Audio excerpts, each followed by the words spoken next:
प्यारे बच्चों, आज की हिंदी कक्षा में आपका स्वागत है। आज हम पढ़ेंगे बसंत भाग 2 में संकलित पाठ 11 रहीम के दोहे। सबसे पहले हम रहीम के विषय में जानते हैं। रहीम हिंदी के सुप्रसिद्ध कवि रहे हैं। इनका पूरा नाम है अब्दुल रहीम खान खाना। अब्दुल रहीम खान खाना ये जात के मुसलमान थे और बादशाह अकबर के 9 रत्नों में एक थे। बादशाह अकबर ने विभिन्न क्षेत्रों के 9 व्यक्तित्व को अपने दरबार में विशेष स्थान दिया था। इन 9 व्यक्तियों को 9 रत्न कहा जाता है। इनमें अब्दुल रहीम खान खाना प्रमुख थे। रहीम ने दोहे लिखे हैं। दोहे यानी 2 पंक्तियों की कविता। 2 पंक्तियों की कविता में पूरे विचार, पूरे भाव को भर दिया जाता है, या यूं कहें कि गागर में सागर भरने जैसी स्थिति है। 2 पंक्तियों में पूरे विचारों को स्पष्ट कर देना। रहीम नीति परक कवि रहे हैं, यानी नीतिवादी कवि। इनकी कविताएं नीति परक रही हैं। नीति परक यानी ऐसी कविताएं जो व्यावहारिक ज्ञान को बतलाती हों, जिनमें हम अपना जीवन कैसे बिताएंगे, हमारा व्यवहार कैसा होना चाहिए, हमारे आचरण कैसे होने चाहिए, इसके ऊपर रहीम ने दोहे लिखे और हमें नीति यानी नियम पूर्वक कैसे जीवन बिताना चाहिए, इसका इन्होंने ज्ञान दिया। तो ऐसे जितने भी कवि होते हैं उन सारे कवियों को नीतिवादी कवि कहा जाता है और उनकी कविताओं को नीति परक कविता कहते हैं। तो यहाँ पर रहीम ने नीति परक कविताएं लिखी हैं। ये जो दोहे हैं वे नीति परक हैं। इनसे हम अपने जीवन के व्यवहार को सुधार सकते हैं। जीवन कैसे जीना है इसको हम जान सकते हैं। प्रस्तुत पाठ में रहीम के 5 दोहे हैं और सभी दोहे अलग अलग विचार को व्यक्त करते हैं। इन दोहों को अगर हम भली भांति समझें और इन्हें अपने आचरण में उतारें तो हमारा जीवन सफल हो सकता है। हम एक व्यावहारिक व्यक्ति बन सकते हैं। अगर आपने ऐसा किया, इनके दोहे के उपदेश को अपने आचरण में उतारा, तो आप एक आदर्श विद्यार्थी बन सकते हैं, आदर्श बालक बन सकते हैं। प्रथम दोहा है, कही रहीम संपत्ति सगे, बनत बहुत बहुरीत, विपत्ति कसौटी जे कसे, तेई सांचे नीत। प्यारे विद्यार्थियों, आप मित्रता करते हैं, आप मित्र बनाते हैं।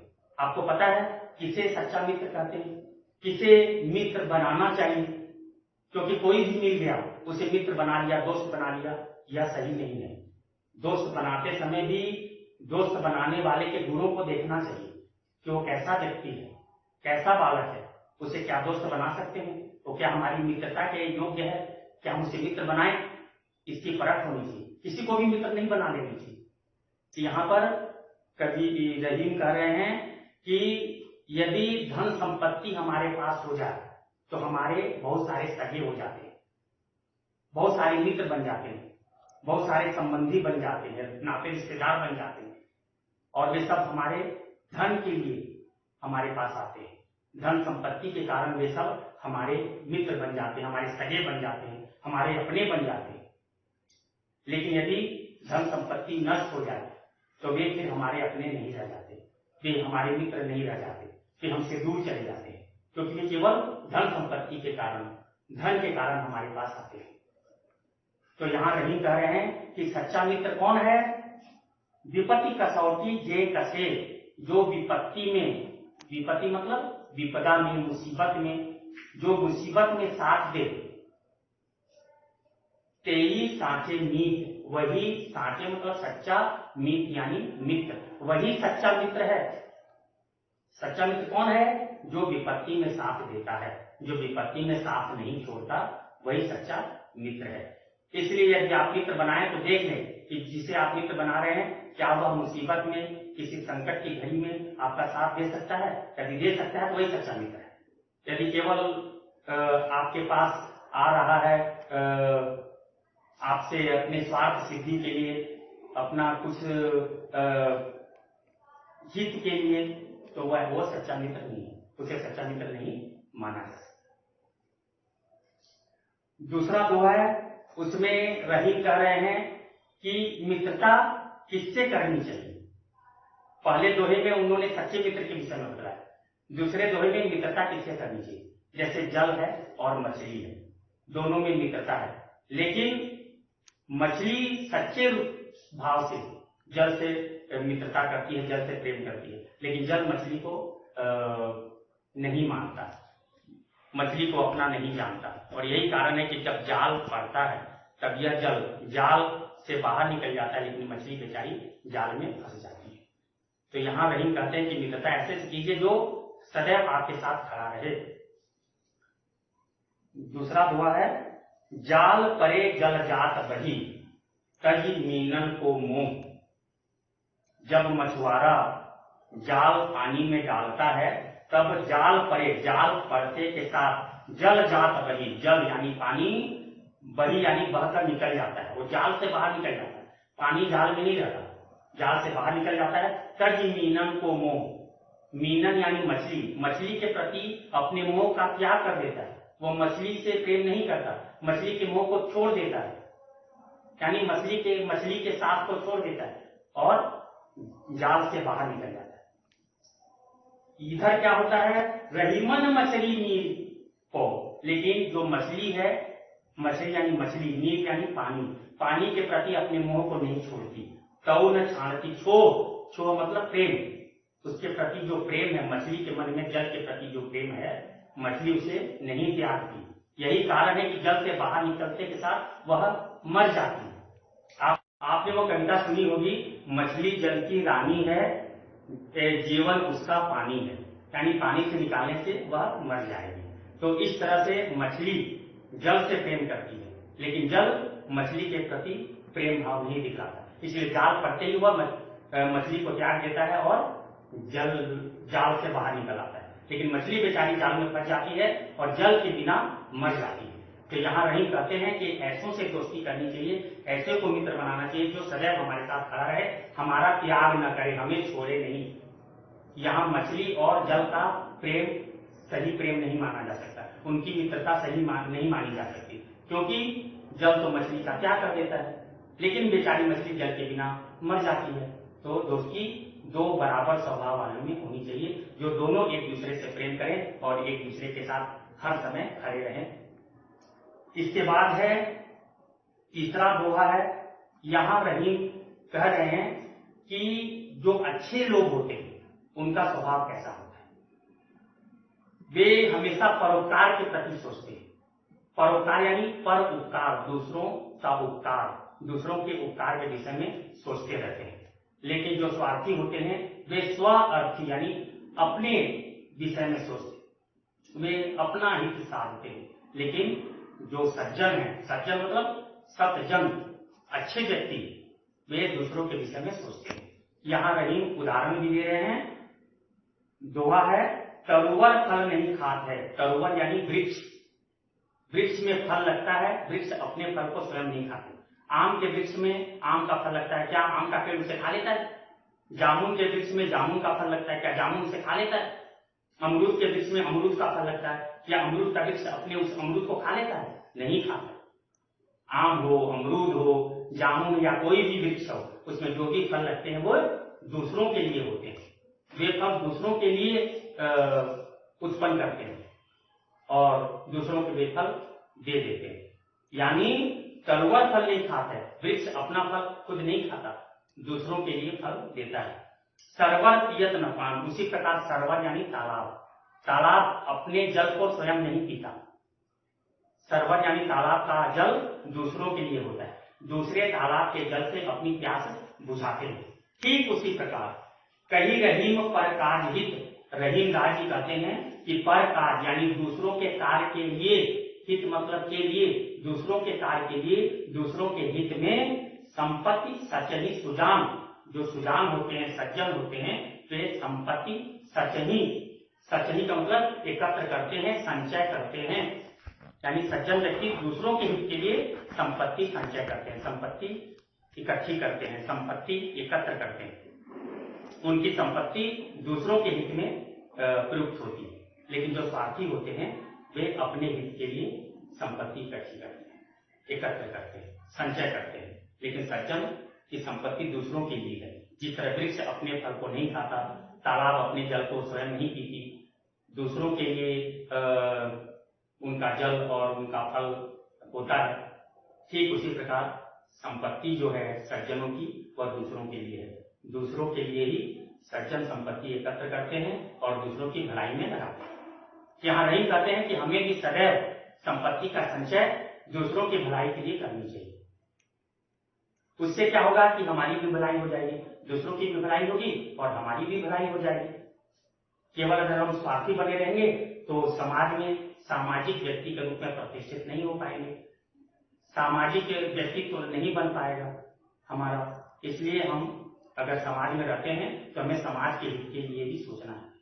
समाज का हित यानी समाज में रहने वाले व्यक्तियों का हित। यदि समाज में जितने लोग हैं उनका अगर हित कर रहे हैं यानी हमने समाज का हित किया, समाज की भलाई की, और समाज की भलाई करना हर सामाजिक व्यक्ति का कर्तव्य है।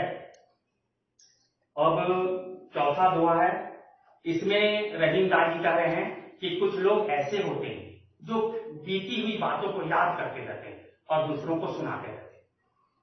कोई धनी व्यक्ति जो कभी धनी रहा है वर्तमान में गरीब हो जाए तो अपने उस वर्तमान स्थिति को स्वीकार नहीं करता।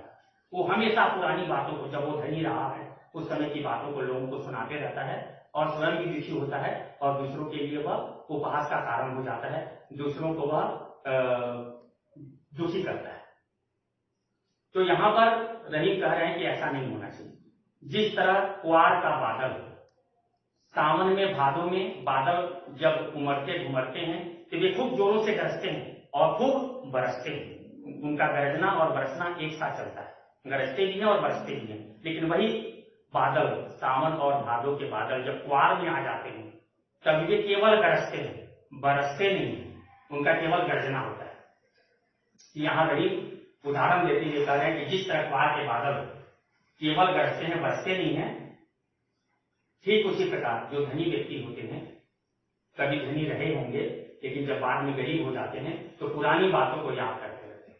जैसा बादल पुरानी बातों को याद करके गरजता है लेकिन वो बरस नहीं पाता। तो यहाँ रहीम कह रहे हैं थोथे बादल कुआर के जो बादल हैं वे थोथे हैं, यानी उनमें जल नहीं है, वे केवल गरजने वाले। जो रहीम घर रात, जिस प्रकार केवल घर आते हैं, गरजते रहते हैं, ठीक उसी प्रकार धनी पुरुष निर्धन भय, ठीक उसी प्रकार धनी पुरुष, कोई धनी व्यक्ति यदि निर्धन हो जाए, करे पाछली बात, तो वह पिछली बातों को लोगों को सुनाते रहता है, पिछली बातों को याद करते रहता है और स्वयं दुखी होता है। क्योंकि कभी वह धनी रहा होगा लेकिन आज तो गरीब है, वर्तमान स्थिति में वो गरीब है, तो उसे अपने उस वर्तमान स्थिति को स्वीकार कर लेना चाहिए। लेकिन ऐसा नहीं करता, पुरानी बातों को याद करते रहता है और लोगों को सुनाते रहता है कि मैं कभी धनी था, मेरे पास इतनी धन संपत्ति थी, मेरे पास सारे सुख साधन थे, आज मैं गरीब हो गया हूं तो क्या हुआ, मेरे पास सब कुछ था, लेकिन आज तो तुम गरीब हो, आज की स्थिति को स्वीकार करो। जैसा कि कुआर का बादल है, कभी उसके अंदर जल रहा, कभी वह खूब गरजा, कभी खूब बरसा, लेकिन आज तो जल नहीं है, आज तो केवल वह छोटा है, व्यर्थ ही है, लेकिन फिर भी वो पिछली बातों को याद करके गरजता रहता है लेकिन बरसता नहीं है। तो यहाँ रहीम कह रहे हैं कि हमें सदैव वर्तमान स्थिति में जीना चाहिए। हमारा वर्तमान जैसा है हमें उसे स्वीकार कर लेना चाहिए। अंतिम दुआ है, धरती की सी रीत है शीत घाम और मेह, जैसी परे तो सही रहे, क्यों रहीम यह देह। यहां रहीम कहना चाहते हैं कि हमें धरती के समान होना चाहिए। कैसा होना चाहिए? धरती के समान सहनशील। जिस तरह से धरती शीत यानी शीत, ठंड, घाम यानी गर्मी और मेह यानी बारिश, बरसात। धरती अत्यधिक ठंड को, अत्यधिक गर्मी और अत्यधिक बरसात तीनों को समान भाव से सह लेती है। इतनी वह सहनशील है कि वह अत्यधिक ठंड को भी सहती है, अत्यधिक गर्मी को भी सहती है और मूसलाधार भयानक बारिश को भी वह सह जाती है। ठीक मनुष्य को धरती के समान होना चाहिए। रहीम कहते हैं जैसी परे तो सही रहे, क्यों रहीम यह देह। रहीम कह रहे हैं कि हमारे शरीर को भी धरती के समान होना चाहिए। जैसी परिस्थिति हमारे पास आए, जैसी परेशानी हमारे पास आए, जैसा सुख दुख हमारे सामने आए, हमें उसे उसी प्रकार धरती के समान आराम से उससे सह जाना चाहिए। जिस तरह से धरती अत्यधिक ठंड, अत्यधिक गर्मी और अत्यधिक बरसात को सहती है, बारिश को सहती है, ठीक उसी प्रकार मनुष्य के शरीर को भी वैसा ही होना चाहिए, धरती के समान सहनशील होना चाहिए। उसके जीवन में जैसा भी आए उसे धरती के समान आराम से सह लेना चाहिए। यानी यहाँ रहीम यह कहना चाहते हैं कि हमें सुख और दुख को समान भाव से स्वीकार करना चाहिए। जैसी भी परिस्थितियां आए उन परिस्थितियों का डटकर मुकाबला करना चाहिए, परिस्थितियों से भागना नहीं चाहिए। जिस तरह से धरती हर परिस्थितियों का मुकाबला कर लेती है, सह जाती है, ठीक उसी प्रकार मनुष्य को भी हर परिस्थितियों का डटकर मुकाबला करना चाहिए। जैसी परिस्थितियां आए, जैसी परेशानी आए, जीवन में जैसे कष्ट आए, सभी को समान भाव से धरती के समान सहना चाहिए। उनसे पलायन नहीं करनी चाहिए, उनसे डरना नहीं चाहिए। तो इस तरह से रहीम ने अपने इन 5 दोहों में व्यावहारिक ज्ञान का उपदेश दिया है कि हमें कैसा जीवन बिताना चाहिए, हमें कैसी मित्रता करनी चाहिए, किस तरह से हमें परोपकार के कार्य करने चाहिए, किस तरह से हमें वर्तमान में जीवित रहना चाहिए, वर्तमान को स्वीकार करना चाहिए, और किस तरह से हमें धरती के समान सारी परिस्थितियों को, सारे दुखों को, परेशानियों को आराम से सह लेना चाहिए। तो प्यारे बच्चों, मुझे पूरा विश्वास है कि आज आप इस कविता को भली भांति समझ गए होंगे। धन्यवाद।